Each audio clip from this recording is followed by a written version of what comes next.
I'm not sure which announcement was more unpopular for Georgia Tech fans on Tuesday. Walt Weiss is the new manager of the Atlanta Braves, or the Yellow Jackets rank in the new college football playoff rankings. Thankfully, we only have to talk about the latter.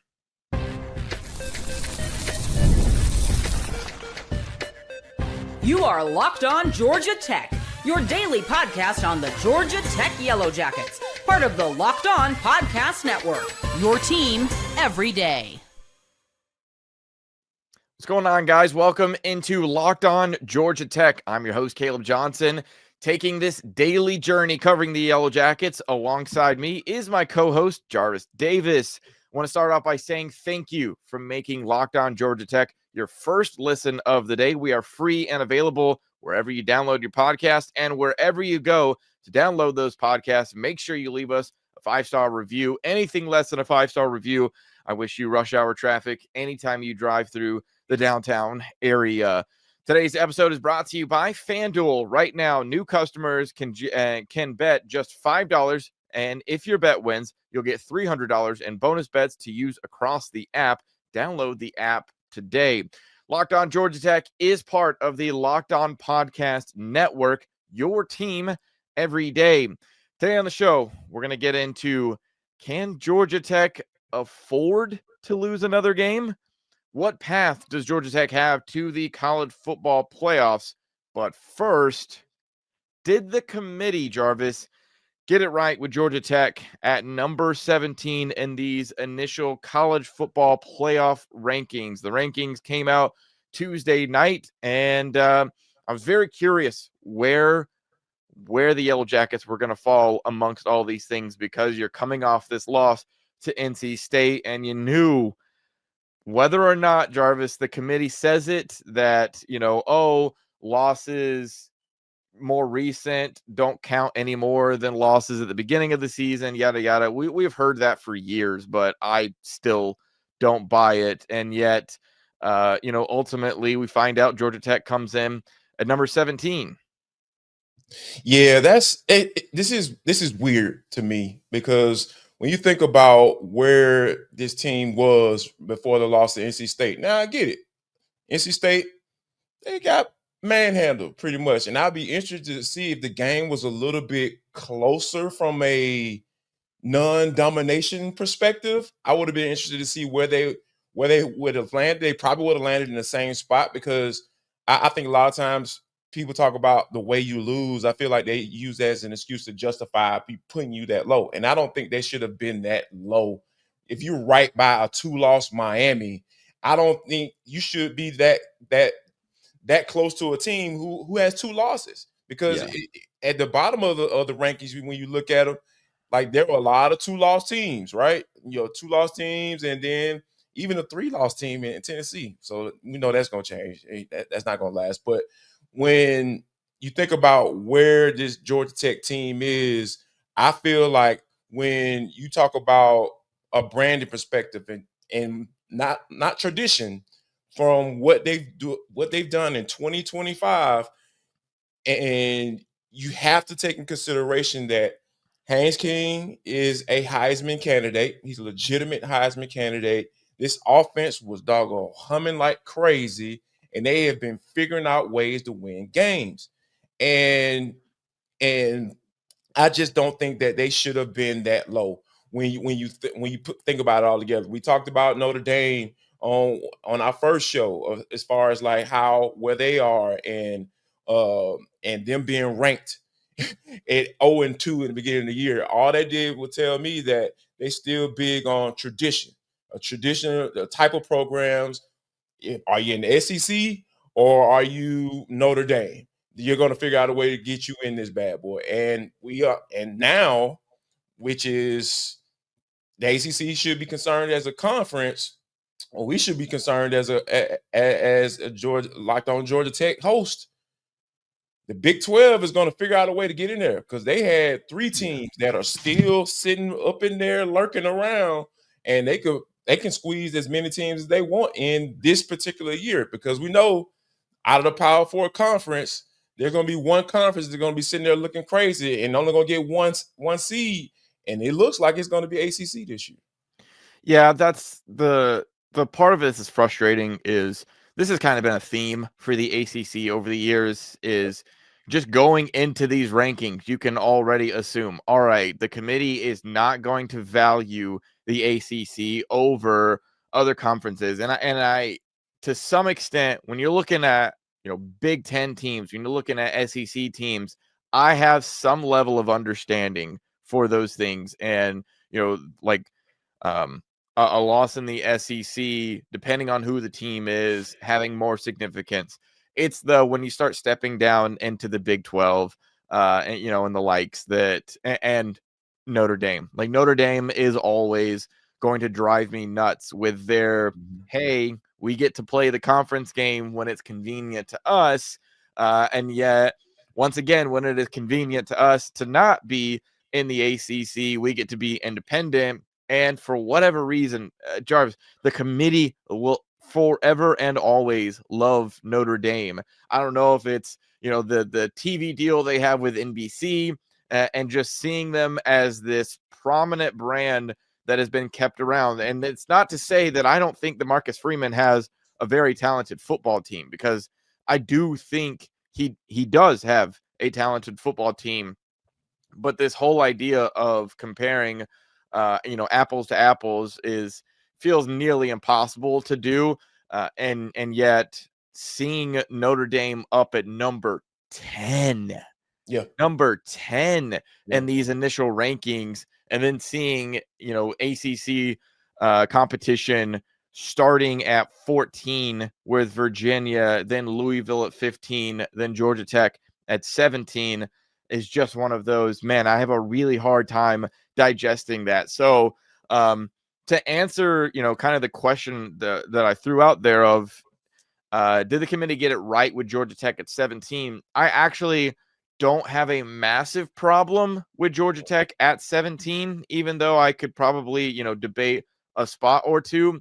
I think my problem, Jarvis, is what the committee, and specifically what the selection committee chairman, Mac Rhodes, had to say about why they put Georgia Tech where they did. And this is the stuff that I'm looking at going, okay, I know the committee can't watch all these games. Sure. I get it. Yeah. I remember when they say they watched the film. That's what they say. They say they watched the film. Okay. Well, but hey, Jarvis, do they what film are they watching? Because if you remember, is it the all 22? Yeah. Yeah. Or is it because NBA Commissioner Adam Silver a little while back, when people were saying, hey, it's getting too expensive to watch the NBA, Adam Silver said, hey, we would put highlights, we put highlight videos up on YouTube all the time. You can go watch the game, and it's like, oh, you want us to watch the highlights. And so if the committee was to turn on the highlights from Georgia Tech, NC State, I could understand how they were like, man, they got absolutely dominated. But I want to read a quote, Jarvis, that the selection committee chairman, Mark Rhodes, said following the decision to put Georgia Tech at number 17. We looked at Georgia Tech at North Carolina State and just felt like North Carolina State dominated Georgia Tech on both sides of the ball. A bad night for Georgia Tech, but again, a lot of ball still to be played. On both sides? Both sides of the ball, huh? It must be two sides, is what you're saying? I don't understand. See, this is what I'm talking about. That's how you know you're talking too much. You talking too much because you tell on when you talk too much, you're telling on yourself. It's gonna come out. The truth always comes out. You always gonna tell yourself that you don't watch the games, because guess what? NC State, Georgia Tech only punted one time. They only punted once. And Mr. Rhodes, I played a little football, just a little bit. You know what I'm saying? I played a little ball. That's not good. That defense was nowhere near dominating. Yeah. So be careful with your words, because eventually, if you talk too much, which is what he did, you're telling yourself, "Oh, who told you that?" That's what I want. Who told you that? Like, who winded you up and said, "Hey, and just let you go. Like who programmed it? Who programmed it? Did you get that off of Chat GPT or Claude? Are you a Claude guy? You know what I'm saying? Like that's That's the absolutely thing. ridiculous, man. Yeah, Jarvis, I feel like this was the portion of the group project where, everyone was given their individual assignments and said, okay, you do this part, you do this Copy it off the part, paper. and yeah, and we'll come back together and we'll compare notes and we'll put the presentation together. And when they put the presentation together, apparently whoever they tasked with watching Georgia Tech, specifically the NC State game, was like, oh, well, what'd you see? I mean, you see the score is 48-36. They got dominated. I mean, on both sides of the ball. And it's like, oh, but it literally would have taken you opening for them to be ESPN, to open the ESPN app and click and go, oh, Haynes King, 25-35 for 408 yards and 2 touchdowns. Oh, Georgia Tech rushing, 151 total yards and 2 touchdowns. That doesn't really sound like. He had 20 carries. Yeah, that doesn't sound too much like a team that got dominated. No, not at all. Not at all. But yeah, man, that's the thing that, with this being the first ranking, I don't think they got it right. I think they should have been a little bit higher. You got some 2-loss SEC teams that should not be in there. I mean, granted, given how the conference champion is not ranked and they end up being in the playoffs, I thought that was very interesting. So I feel like there's some wiggle room for Tech to kind of, work their way up. But yeah, the initial rankings are always a little weird because there are going to be some losses along the way as you go along. And I think that Pitt has a chance to cause Armageddon if they want to. Yeah. So this is something that we're going to keep an eye on for sure. These first rankings and these second rankings, and as we go week by week, won't matter. The only one that's going to matter is going to be the last one that determines the college football playoff.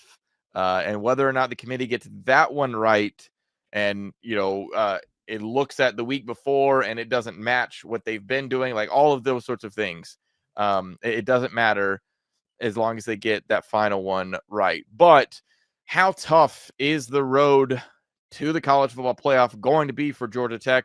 We'll talk about it in just a minute. The NBA is back, and there's no better place to get on the action than FanDuel, the official sports betting partner of the NBA. Even if you missed the start of the game or you want to ride the hot hand, FanDuel has live bets on everything from who will score next to fourth quarter comebacks. Just a night ago, you had the Magic and the Hawks, and man, Zachary Rizachet was really doing his thing for the Hawks, and so maybe you wanted to get in on that action. And then Quinn Snyder didn't play him for like the final 7 minutes of the game, so that could have thrown you off. But that's certainly the type of thing that you want to get on and make some fun money with. Plus, you can combine your live bets into a same-game parlay for a shot at a bigger payout. It keeps getting every game, makes it more exciting, especially when your team's making that late push. Right now, FanDuel is giving new customers $300 in bonus bets when your first $5 bet wins. So head to FanDuel.com to sign up, play your game with FanDuel, the official sports betting partner of the NBA.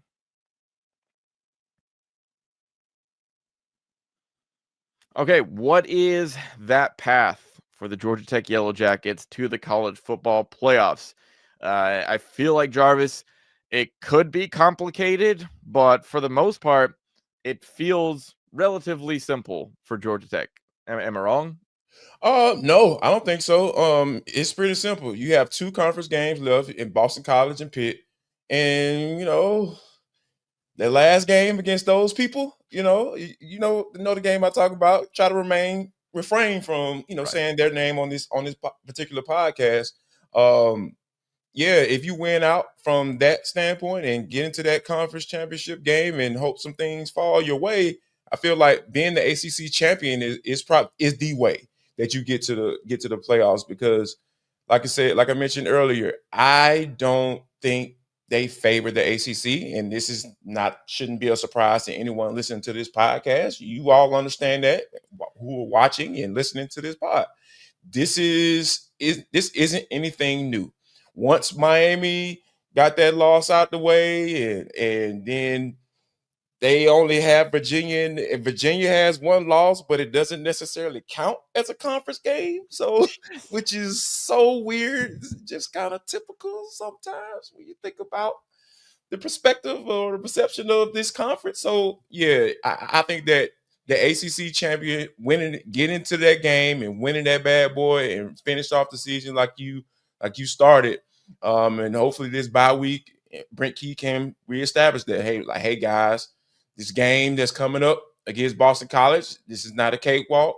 We have to go and dominate and on both sides of the ball, like Mr. Rose said, and hopefully you can continue to stay on the path that you were before you had took the L. Yeah, I think it's pretty simple. It is winning out is the easiest route, but specifically it's taking care of those conference opponents, and doing so with, I think at this point, Jarvis, some style points of if you can run up the score against Boston College, then do it, because you need to separate yourselves, and show a level of dominance. And I think specifically too, when you start looking at that Pitt game, because you've got Virginia who's got the win, and yes, as Jarvis was mentioning there, just for the people who don't know, Virginia has a loss this season, and guess who it came to? NC State. Why are they not being punished for that loss? Because when the ACC decided to bring in all these new teams a year ago, they said, oh, hey, we're going to do a home and home series where this Virginia NC State game doesn't count against your conference schedule. You still got your 8 conference schedule games. This one doesn't count against you. And man, what a lucky year for Virginia to have that happen, where it's like, oh, we just lost to a little non-conference school, just a little slip up. It wasn't anything big deal. And it was like, hold on, wait, but who? Oh, the same team as Georgia Tech? That same team is who you have as your loss?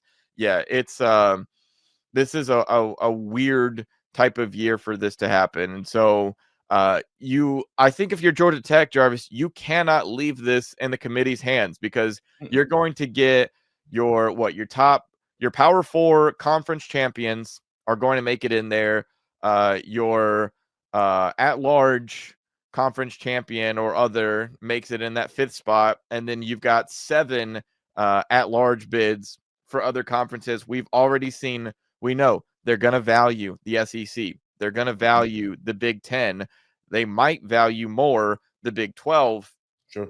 And so, if you can go, and especially that last week of the regular season, even though it won't necessarily count towards you, but if you could, pull out a nice win over the Dogs and then go into the ACC Championship, then I think we're having a different conversation. The one aspect of this, Jarvis, that I would be curious to see is if they pull off a win, these next 3 games, and then get to the ACC Championship and maybe lose a close one. Like, is there any way, if you have a win over, Georgia at that point, that they would maybe look and say, okay, we'll allow them, we'll put them in the at-large group of 7 that make it, because they've got such an impressive win, because it comes at the end of the season, which, they say that doesn't matter, but it seems like it certainly does when all these decisions happen.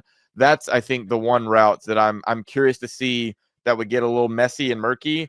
But ultimately, it's just like win the ACC, and we're not having any of these types of discussions. However, I think the last thing we'll get into, Jarvis, is, can Georgia Tech afford to lose another game or not?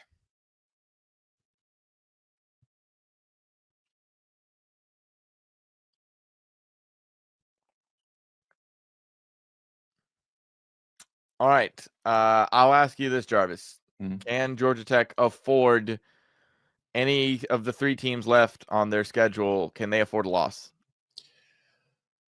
I believe, and you know what? I'll just say this.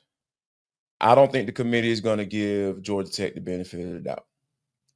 So I think that the Georgia game isn't necessarily a must win, but it is definitely a game that will look amazing when it comes to resume building type situation.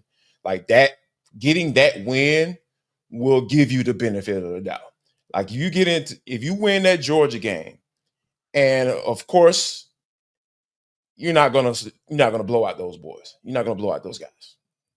Because Yeah. hey, they're just built a certain way. Kirby will make sure that those guys are going to be up for that game. But if you figure out a way to win it and it's a tight one, and Haynes King has one of those Heisman type moments, I know we're going to talk about that on the show tomorrow. But that is going to be one of those statement games. That will be the game for you to say, hey, man, we deserve to be here.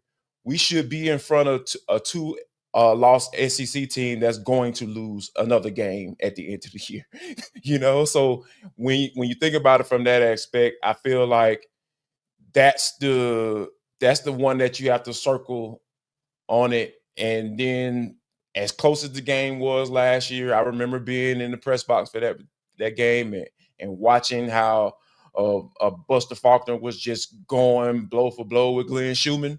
It was a chess match, and it was amazing to watch to have that view of that game last year. It almost has to be unfinished business when you look at it from that particular standpoint, saying, all right, guys, yeah, this is the one we have to get.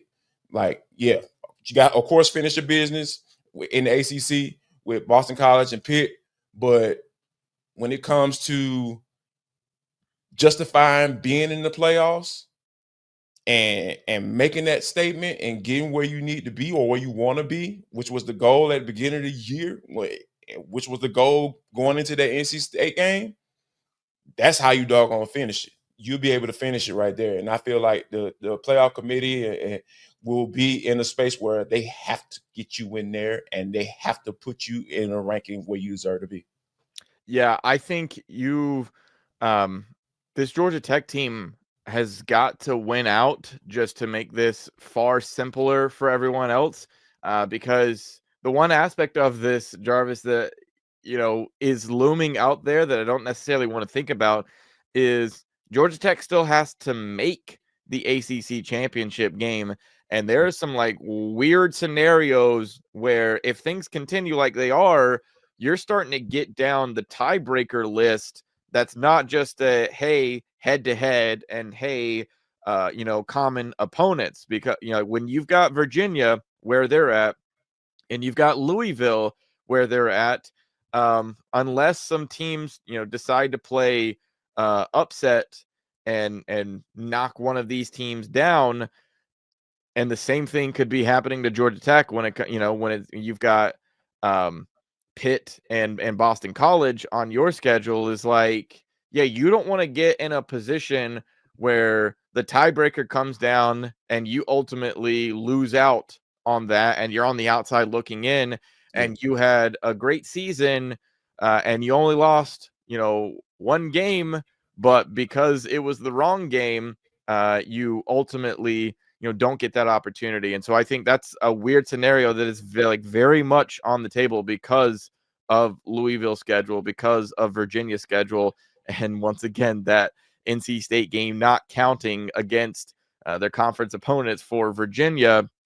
And then when you look at what the committee did Tuesday night, where they said, all right, Notre Dame is the number 10 team in the country, even though they lost to Miami. And then you look at Louisville, who was all the way down at 15. Mm-hmm. Well, they beat Miami. And it was like, okay, so make it makes sense there because we've got common opponent, and yet we say that, essentially Notre Dame's schedule is more difficult, even though you have a common opponent and one lost to them, one didn't. We're going to rank them, and it wasn't like not even just one spot above, but substantially above that mark. It gives me the thought of like, okay, if you're Georgia Tech, you've got to win out, and I think if there is a game that you can lose, it's Georgia, but you can't get blown out by the Dogs. That's a scenario that, because I think there's also just like the respect level, Jarvis, of you win the ACC and you get in, but then you're going to have people talking about, oh man, look at the ACC, champion getting in there, even though they don't deserve it, and yada yada, and all that kind of conversation that gets really annoying, around the end of the season type of year. So I think yes, you can lose a game, you can lose to Georgia, but just for like the respect level and also for the confidence level of being one of the big dogs in the college football playoff, it feels like just take care of business. Do the whole coach speak of one game at a time, look at it that way, take care of it all. And I feel like, they'll be in a much more positive position, and a position that we can be talking about, college football playoff as a reality for Georgia Tech. Just one last nugget let me say something real quick. So I think that I think that it was something that Joe Hamilton said. Of course, Georgia Tech, great, probably one of the better quarterbacks that ever played for his team, and Haynes King has put himself in that conversation as well. Yeah. And we'll tell you why on the show tomorrow. We talk about his chances to get into this Heisman conversation. But he said that you have to be Tech tough. Haynes King is Tech tough. And you talk about the cliches and rallying the troops. That's one that I feel like Brent Key is going to have to preach that message each game. Like, what can you do to be looked at as that way, right? And helping the committee understand that this team is Tech tough.